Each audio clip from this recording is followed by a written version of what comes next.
Le Super 35 est-il un format obsolète? Ou alors, est-ce une renaissance? On va parler de ce sujet qui est très intéressant parce que vous avez dû voir dans l'actualité que on pourrait croire que c'est obsolète, mais j'ai l'impression que c'est plutôt le contraire. On va en parler tout de suite.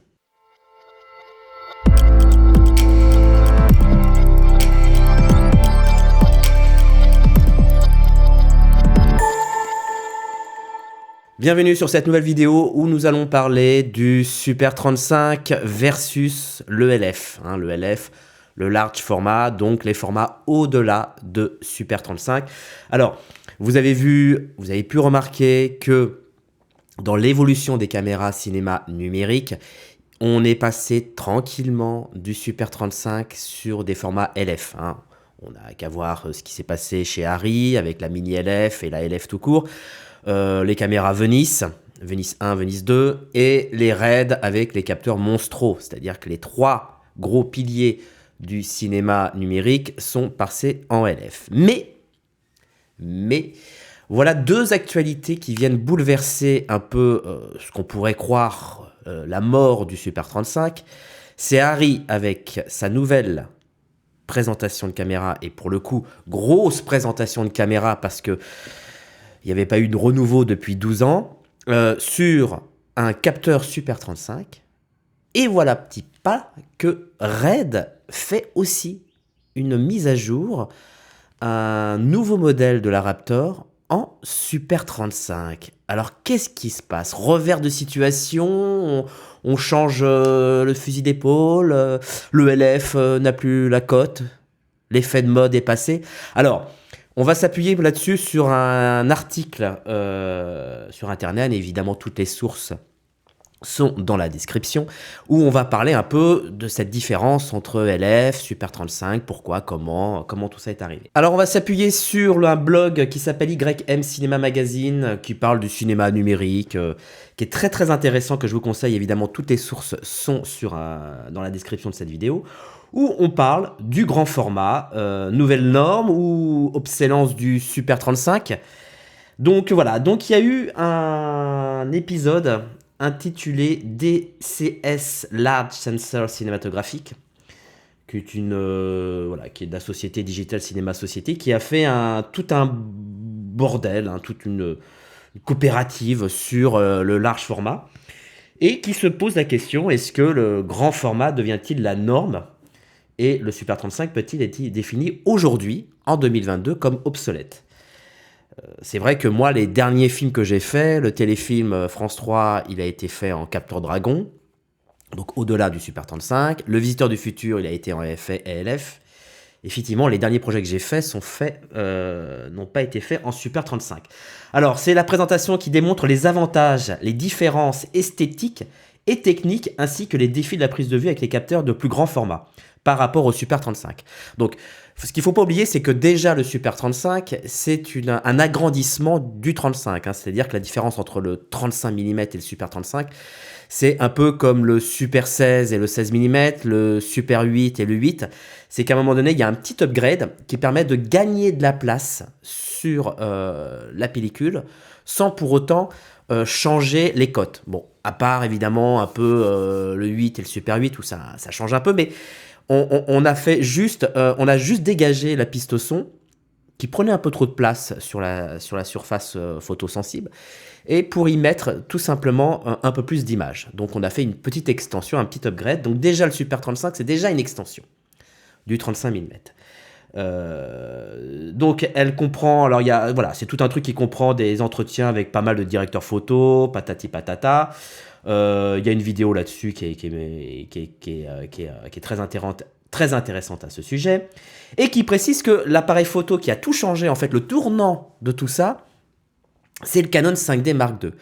Alors, ça a été un tournant plus qu'un tournant, c'est pas un virage, ça a été un double virage, puisque on est passé sur du capteur 2/3 de pouce, où on tournait beaucoup, avec des petites bidouilles Super 35, voilà, qui nous permettent, enfin les Pro 35, pardon, les Pro 35 qui étaient des adaptateurs, les ancêtres des Métabones, qui permettaient de pouvoir mettre des optiques PL à couverture Super 35 sur des caméras à 2 tiers de pouce. Voilà, c'est vraiment l'ancêtre du Métabone. Et d'un seul coup, on propose pas entre guillemets une caméra Super 35, on propose un appareil photo qui enregistre de la vidéo en full frame, c'est-à-dire 24 par 36, bien au-delà du Super 35. On n'en attendait pas autant, vous voyez, un simple capteur Super 35, à l'époque, nous aurait largement suffi. Donc le Canon 5D a fait une véritable révolution là-dessus, et d'un seul coup, on s'est mis à adorer, à avoir énormément de plaisir de tourner avec si peu de profondeur de champ. Alors, les points forts des grands capteurs, ce n'est pas on pourrait penser que c'est qu'un gadget, mais c'est quand même relativement un gadget qui coûte cher, tant sur la caméra que sur les optiques. Mais c'est surtout une question d'espace. C'est-à-dire qu'à un moment donné, si on veut aller dans cette course à la résolution, on ne peut pas emmagasiner autant de photosites sur une surface que ça. C'est-à-dire qu'on ne va pas passer notre temps à les serrer comme des sardines ou encore plutôt de les rétrécir, ce qui poserait pas mal de problèmes. Donc ce grand espace qui nous donne plus de pixels et surtout des photosites beaucoup plus larges, donc beaucoup plus sensibles. C'est là que ça devient intéressant. Et donc c'est surtout là-dessus, quoi. Là-dessus, on a gagné en sensibilité, donc en signal bruit, rapport signal bruit, en dynamique, tout ce qu'on recherche sur un capteur CMOS en gros. Hein. Mais voilà, le truc c'est que ça a des inconvénients puisque évidemment ça engendre plus de consommation électrique, une meilleure gestion de la chaleur qu'il faut gérer évidemment, des objectifs plus grands. Alors là, d'un seul coup, ça a été un peu la cata parce que bien évidemment, à part y mettre des objectifs à photo full frame, tout va bien. Mais dès lors qu'il y a eu tout un catalogue de plusieurs décennies, mais de pas forcément 20 ans, 30 ans, mais 50, 60 ans d'optiques qui, pour le coup, ne sont plus adaptées. Comme par exemple, je pense au Cooke Vincent, qui est un zoom que j'adore de chez Cooke, qui est beau, qui a du caractère, qui a une douceur, qui a vraiment un look vraiment très fiction, qui pour le coup est complètement obsolète et on ne peut plus rien y faire. Alors évidemment, on a essayé de récupérer le coup en y mettant des adaptateurs qui permettaient d'élargir le champ de couverture arrière, mais ça posait des inconvénients, notamment en termes d'ouverture, forcément, hein, c'est pas cadeau, hein. On perd du diaph derrière ce cul, et puis surtout, ça fait un manque de définition, ça rajoute un groupe de lentilles, bref, c'est pas forcément l'idéal. Donc voilà, pour le coup, les appareils photo nous permettront de rapprocher de votre sujet sur une plus grande intimité avec les acteurs et sans vous déformer. Oui, parce qu'il y a eu aussi ça, c'est-à-dire qu'on va le voir, hein, on va voir ça ensemble, mais le fait de travailler avec du grand capteur nécessite de travailler avec des focales plus longues. Donc, de réduire aussi les effets de déformation, notamment sur l'utilisation d'objectifs, non pas à courte focale, enfin surtout à courte focale, parce que c'est la courte focale qui provoque ces déformations, mais principalement voilà, sur des objectifs à grand angle.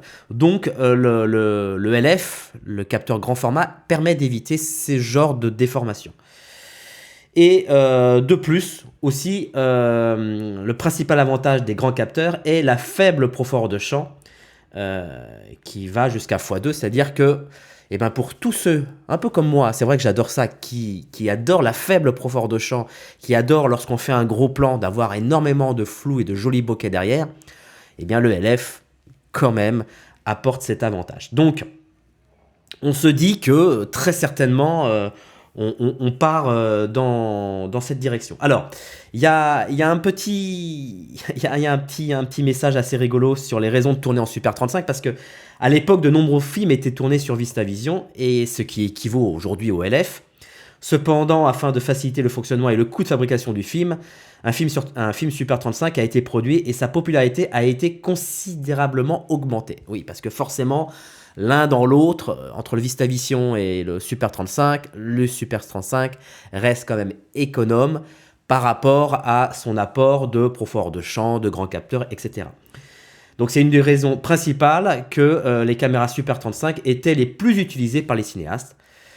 Par conséquent, le public s'est habitué au look Super 35, c'est-à-dire à cette profondeur de champ, à cet effet de, bah voilà, quand on fait un gros plan, on obtient de jolis bokeh.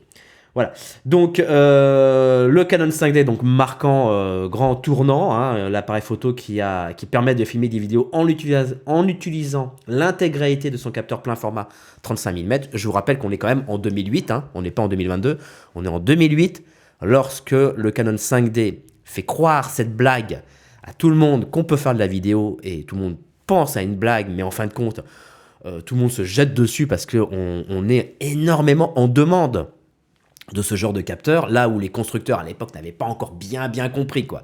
C'est vrai que les constructeurs se sont pas bousculés, quoi. Ils étaient là, ils se disent tiens, c'est marrant, ils utilisent tous des Pro 35 là pour mais bon, non, nous on va rester sur de 2 tiers de pouce. Voilà. Mais parce que peut-être que certainement encore à l'époque on se disait est-ce que le cinéma numérique va véritablement dépasser l'argentique? Parce que ça a quand même un coût et de l'investissement de se dire d'un seul coup on va faire des caméras avec des grands capteurs. Donc c'est le Canon 5D qui a marqué le coup et qui a suivi après par la Red, hein, la Red One qui est sortie, hein, et qui nous a proposé son capteur Super 35. Donc voilà, donc c'est vraiment le tournant. Alors là il y a un petit schéma qui montre que par rapport au film aux Oscars 2020, 65% des films étaient tournés en Super 35 contre 35% en LF. Et là, en 2021, mais carrément revers de situation, quoi. C'est-à-dire qu'on est passé de 37 en Super 35 à 63% en large format. Vous avez vu, en un an, d'un seul coup, bim, le LF ne le fait pas progressivement, mais change vraiment la donne, quoi.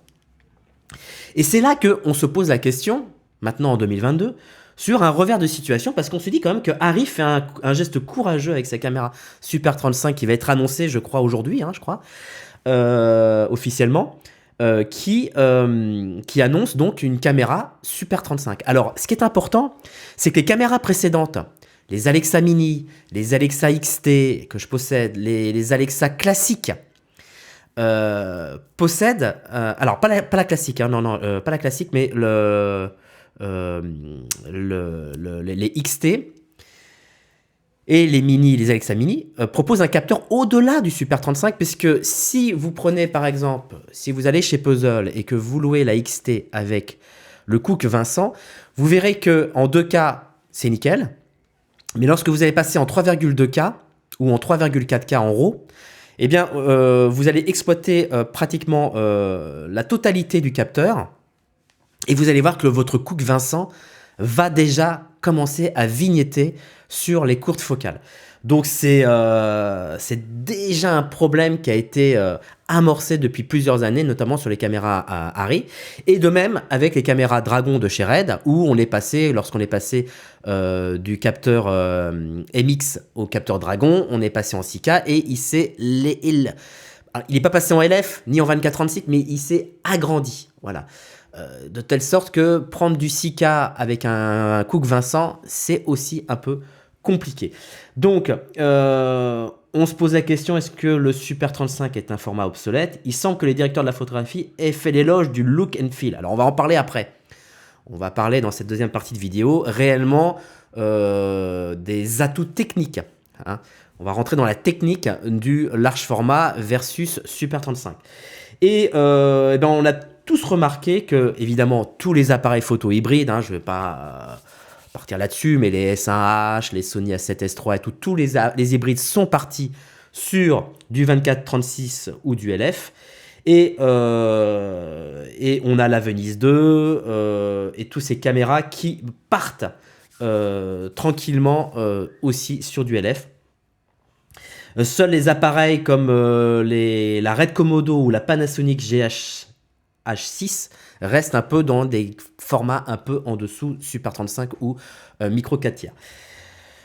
Néanmoins, Harry fait un geste courageux avec sa caméra Super 35 attendue. Comme Harry l'a déjà déclaré, elle croit fermement au format Super 35 qui est toujours censé rester populaire dans la diffusion. Alors on a une oreille quand même, une attente de la part de chez Arri qui est assez prononcée parce que quand même Arri, qui est quand même le maître des caméras depuis plus d'un siècle, on les écoute, vous voyez, c'est pas comme si c'est Red qui l'annonçait. Mais voilà, on se pose la question, on se dit waouh, quand même Arri revient sur du Super 35. Et à côté de ça, là il y a sorti quelques jours, le nouveau capteur 8K S35 de chez Red serait en Super 35. Qu'il a annoncé sur... c'est Jared Land qui l'a annoncé sur Insta, je crois, avec une image où on voit effectivement une 8K S35. Alors, on se pose la question de savoir, est-ce que ça va être comme l'hélium? Parce que vous savez, il y a quand même quelques années, plusieurs années de ça, Red a sorti la version Helium 8K qui consistait à faire du 8K en Super 35 et ça posait problème parce que d'un seul coup, contrairement à la Monstro, qui n'est pas la même gamme de prix, mais tout de même, eh bien, on a eu un apport de bruit, hein, de manque dynamique et de bruit assez prononcé sur ce genre de caméra. Alors, qu'est-ce qui va en être sur les nouvelles Raptor Super 35 qui sont aussi en 8K? Est-ce qu'on va avoir le même problème que l'hélium ou est-ce que ce problème a été depuis toutes ces années amélioré? Donc ça, c'est vraiment la question que je me pose parce que moi-même, pour avoir tourné en LF, eh bien moi, ça ne me dérangerait pas, ne serait-ce que pour ressortir les vieux cailloux, de passer en Super 35. Donc voilà, donc Red a annoncé ces quelques jours-là, en plus de chez Arri, la volonté de passer en Super 35. Et Arri l'avait déjà fait aussi sur la Mini LF, mais par un effet d'upgrade de firmware qui permettait de tout de même, malgré un capteur LF, de pouvoir l'utiliser en Super 35. Et pareil aussi chez Red. Donc c'est quand même assez intéressant. Et puis c'est vrai qu'en plus de cela, la majorité des cinéastes haut de gamme, donc les grands directeurs photo, que je ne suis pas, préfèrent tourner en grand format. C'est vrai, ça change, ça casse un peu la routine. Moi, c'est ce que je me suis dit sur le visiteur. Je me suis dit, je veux du LF pour avoir des vrais flous, quoi. Mais t'as intérêt à avoir un vrai assistant caméra, quoi, ou une vraie assistante caméra. Donc voilà, donc les appareils photo, eux, restent toujours sur le grand format, le grand capteur. Alors, on se dit, ok, alors ça c'est un article qui date du mois d'avril, du 4 avril. On se dit, alors c'est quoi la prochaine étape? C'est quoi la prochaine étape? Est-ce qu'on va grossir? Donc voilà, donc bon, on sait pas trop ce qui va se passer. On pense que voilà, toutes les caméras vont réellement passer en LF et seul arrive à rester un peu en mode conservateur sur du Super 35. On sait pas trop, gros. Mais voilà, certains capteurs moyen format. Alors là, si on passe au moyen format, je sais pas si vous voyez le moyen format, mais vous voyez, il parle des capteurs qui sont utilisés pour les appareils photo Hasselblad, qui sont quand même, on est quand même sur du 4,5-6 ou du 6,6 en centimètres, pas millimètres, qui sont quand même des big capteurs où on est obligé d'utiliser des optiques à grand champ de couverture. Ah oui, j'ai oublié, l'utilisation du LF et tout autre format très large implique deux choses. Implique d'abord le coût des optiques qui sont relativement chères, parce qu'évidemment, plus on a besoin de couverture arrière, de champ de couverture arrière, plus ça coûte cher. Mais aussi un autre inconvénient, c'est qu'on perd en luminosité. Donc, des optiques moins lumineux. Donc, si tu veux des optiques qui ouvrent à deux, il va falloir mettre un vrai petit billet dessus, parce que ça va être assez problématique en termes de prix. Alors c'est pour ça que j'avais noté dans une de mes vidéos précédentes que le GH5 était quand même un format intéressant, le micro 4 tiers, parce que ça nous permettait d'avoir des optiques compactes et qui avaient un diaph relativement ouvert, de pouvoir avoir l'avantage d'avoir des optiques, des zooms qui ouvrent à 2.8 alors qu'ils sont tout compacts, quoi. Alors que sur Sony, avec du format 24-36, on est obligé d'avoir du 4, d'ouverture 4. Je parle en objectif bas de gamme, en objectif première entrée de prix, quoi. Alors maintenant, on va parler du look grand format. Alors il y a un article pareil où on parle, qui est sorti par exemple aussi le 4 avril, où on parle de la comparaison. Alors c'est très technique, là, on va rentrer vraiment dans le domaine très technique de la comparaison entre un capteur Super 35 et un grand capteur. Alors la première expérience ici. Ah oui, c'est très rigolo parce que ils vont vous expliquer que le look grand format n'existe pas. Alors, ils se contredisent un peu. Je trouve que l'article est un peu et on en tire un peu ce qu'on en veut. Hein. Ils disent « Nous contredisons presque tout ce que nous avons dit et pensé à propos du look grand format, du moins en ce qui concerne le lien entre la taille du capteur et la profondeur de champ. Les facteurs affectés comme la faible profondeur de champ et la compression d'image ne sont pas pertinents. » C'est intéressant. Il y a cependant d'autres caractéristiques du grand format, mais le bokeh élevé n'en fait pas partie. En d'autres termes, il n'y a pas de look grand format. Alors déjà, ça annonce l'article de se dire, mais en fait, vous rêvez, quoi. Il n'y a pas le look grand format n'existe pas. Alors on va justement regarder. Donc, cet article est basé sur un des tests les plus complets réalisés par le directeur de la photographie Manuel Lubertz. Alors, c'est un test, on voit la photo qui est très, très rigolote, où on a mis en parallèle 2 caméras, une Alexa Mini et une Alexa 65. Il y en a un qui possède un capteur Super 35 et l'autre qui a le même capteur, hein, le ALEF3, hein, c'est-à-dire le capteur qui existe depuis 12 ans, mais en x3, c'est-à-dire 3 capteurs, vous imaginez 3 capteurs Alexa Mini les uns à côté des autres. Vraiment plus grande taille. Et pour que vraiment ces tests se fassent dans les meilleures conditions, on va respecter le même point de vue. Donc vous voyez que là, la caméra, elle est carrément mise sur un système stéréoscopique. Donc pour avoir exactement le même point de vue. Vous voyez, c'est-à-dire qu'un effet de miroir sans teint. Avec ici, on voit bien l'Alexa Mini avec son capteur Super 35 et ici, l'Alexa 65. Et on fait des tests. Voilà. Ce test-là, et on montre qu'avec 2 focales identiques, 45 mm par exemple, qui ouvrent à 2.3, eh bien, sur l'Alexa 65, on a un champ de couverture qui est beaucoup plus important, alors que sur l'Alexa Mini, avec le même point de vue, la même distance caméra-sujet, on se trouve avec une valeur beaucoup plus serrée. Alors, on y dit, alors qu'est-ce qu'on explique? Alors on explique un peu la configuration, hein, donc Alexa 65, en OpenGate Ariro, 25p, Alexa, OpenGate, etc. Et voilà une comparaison par exemple pour avoir le même angle de champ. Alors je crois que dans l'article, il y a à un moment donné, je ne sais plus où c'est, mais ça doit être un peu plus loin, on explique comment on calcule cette équivalence. Ah voilà. Tout est dans le facteur de culture. La traduction n'est pas très bien explicite. Alors, il y a un petit calcul qui va essayer de permettre de trouver ce crop factor, hein, ce rapport entre l'Alexa Mini et l'Alexa 65. Donc, ils y font un petit calcul et on y trouve 1,81. C'est-à-dire que on prend un objectif 18 mm, on multiplie par 1,81 et on obtient le 32,58 mm.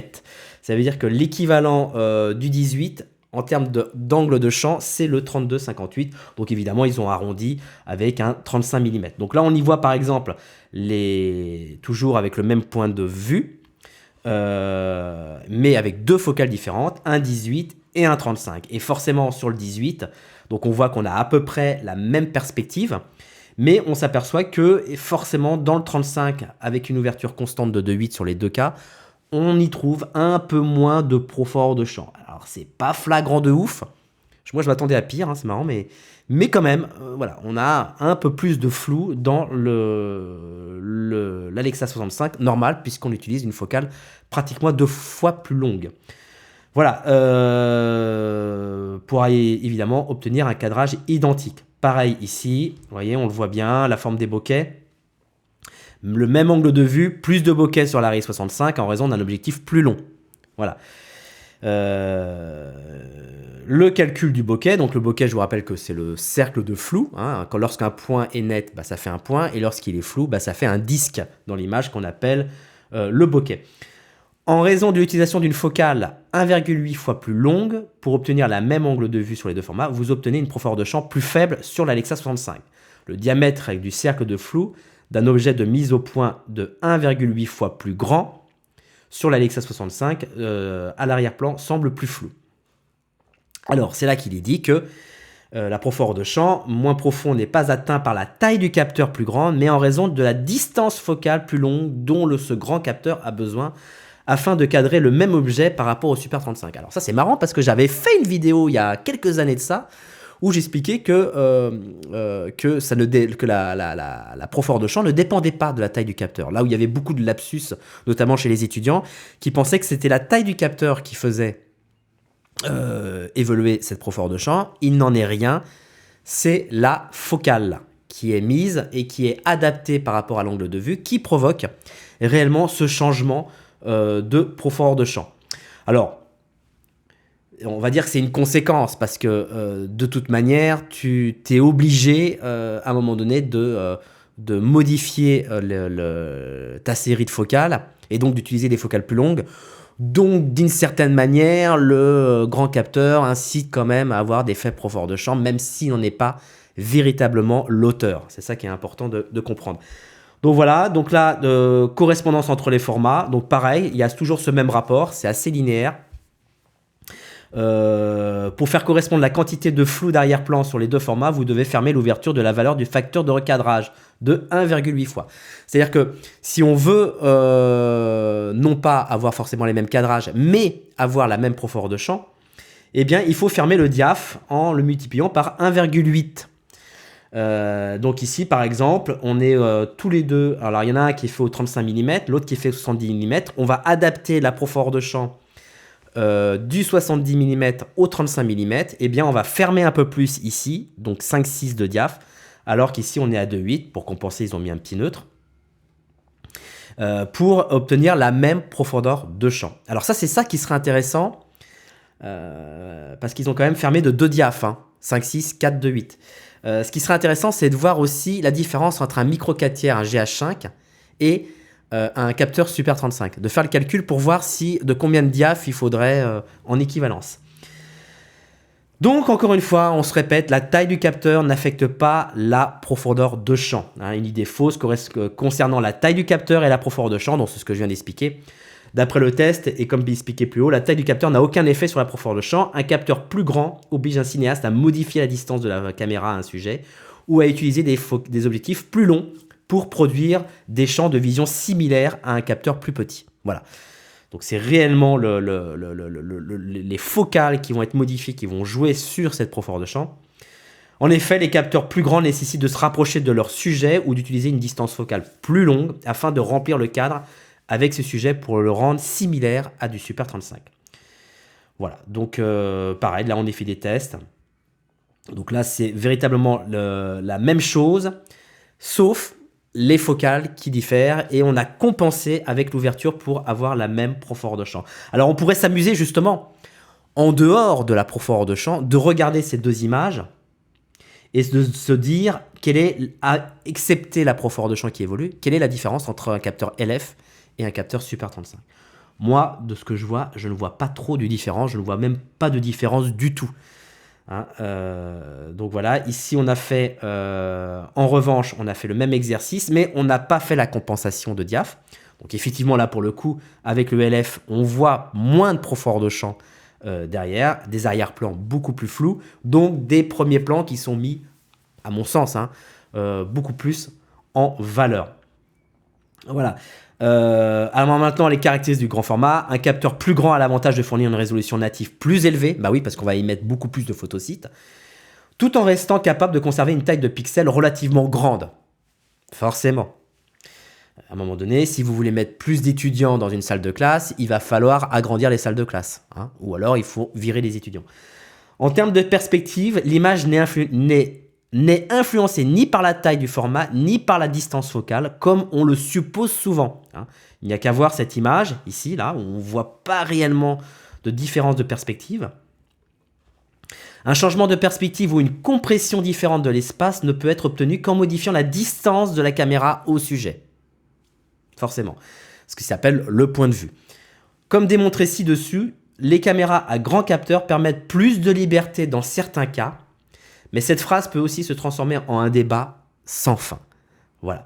C'est-à-dire qu'à un moment donné, il est intéressant de voir un peu ce que les opérateurs, les chefs opérateurs en pensent, puisque réellement, eh bien, on a affaire à un vrai débat contre les pro LF et les pro Super 35. Moi, personnellement, mon cœur balance. J'ai été pro LF et c'est vrai que Harry m'a donné le sentiment de ne pas être seul où j'avais dit il y a quelques mois encore que je regrettais une chose, c'est de ne pas pouvoir utiliser correctement les optiques, les anciens optiques de nos ancêtres des décennies, notamment sur le Visiteur du futur, où j'en parlerai sur une prochaine vidéo, où j'ai voulu absolument utiliser les close focus à Panavision anamorphique de chez Panavision sur la Monstro. Il a fallu que Panavision démonte l'optique, gratte, quand je dis gratte, c'est gratter physiquement la frontale pour garder des angles de couverture, modifier la frontale, enfin en tout cas le coffrage de la frontale avec une imprimante 3D, de refaire une frontale, pas de la lentille, mais le coffrage de la lentille, de l'objectif, et forcément de zoomer un peu dans le 8K pour essayer d'enlever le minimum de vignettage. Je l'ai fait, ça a fonctionné, mais on était vraiment limite.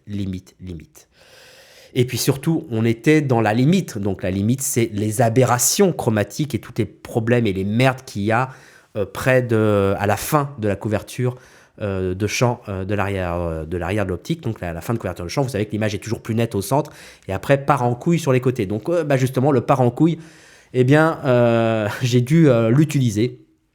Voilà, alors après ça donne son charme, hein, ça donne un peu de vignettage un peu flou, etc. Très intéressant, mais voilà. Le Super 35 quand même, on se pose des questions si certainement tous ces optiques vont pouvoir un jour réellement renaître des étagères des loueurs pour pouvoir être réutilisés. Dites-moi ce que vous en pensez dans les commentaires. Est-ce que vous êtes favorable au LF ou au Super 35 ? Est-ce que vous avez l'impression que sur votre Sony A7S III par exemple, vous utilisez plus le mode Super 35 que 24-36 ? Bref, dites-moi tout dans l'espace commentaire. Pensez à vous abonner, à liker cette vidéo et je vous dis à très vite. Ciao.